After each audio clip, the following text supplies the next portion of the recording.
Am I the a-hole for telling my husband he needs to repay the $10,000 he gave to his friend without my knowledge? I'm 39 female, and my husband, Nate 41 male, and I have been married for 12 years.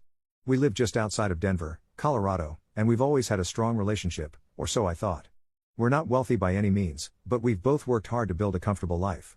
Nate works in software development, and I'm a teacher, so we're not rolling in money, but we've been diligent about saving for the future.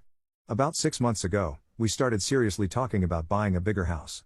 We've been in our current home since we got married, and while it's cozy, we've outgrown it. Between the two of us, we've managed to save about $50,000 for a down payment.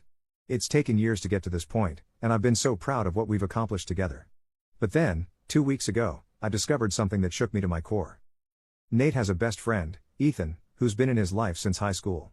They're practically brothers, and while I've always liked Ethan, I also know he's not exactly the most responsible person. He's been in and out of jobs, has filed for bankruptcy twice, and is always chasing some new big idea that never seems to pan out. I knew Ethan had been going through a rough patch lately. He lost his job a few months ago and has been struggling to keep up with his bills. Nate mentioned that Ethan had been leaning on him for emotional support, and I didn't think much of it. Until I checked our joint bank account.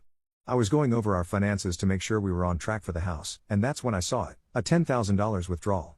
My heart stopped. I immediately called Nate. "Hey, did you take $10,000 out of the account?" I asked, trying to keep my voice calm.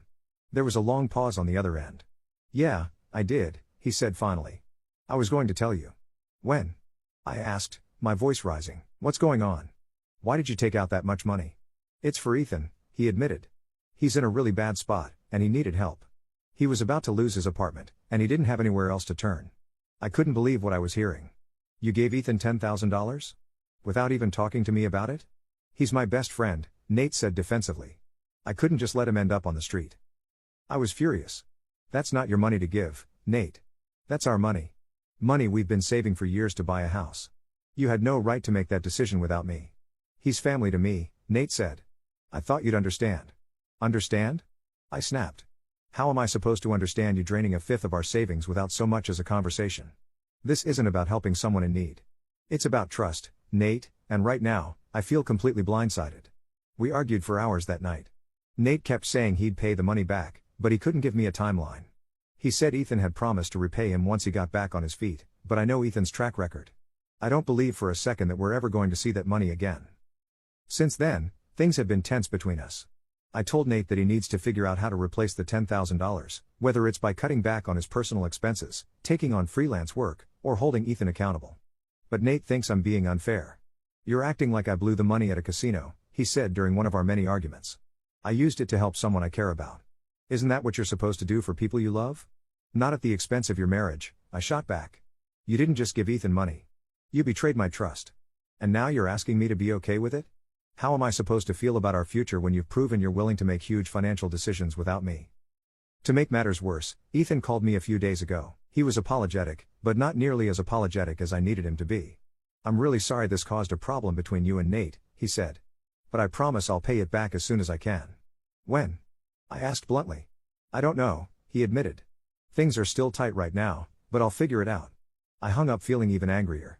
Ethan's "I'll figure it out" felt like an empty promise, and I couldn't shake the feeling that Nate had enabled him yet again. Now my family is involved. My sister thinks I'm justified in being upset, but my mom, who has always adored Nate, thinks I'm being too hard on him. "Ethan's like a brother to him," she said. "Wouldn't you want someone to help you if you were in his shoes?" "This isn't about helping someone," I told her. "It's about respect and communication. Nate went behind my back and made a decision that affects both of us. That's the issue.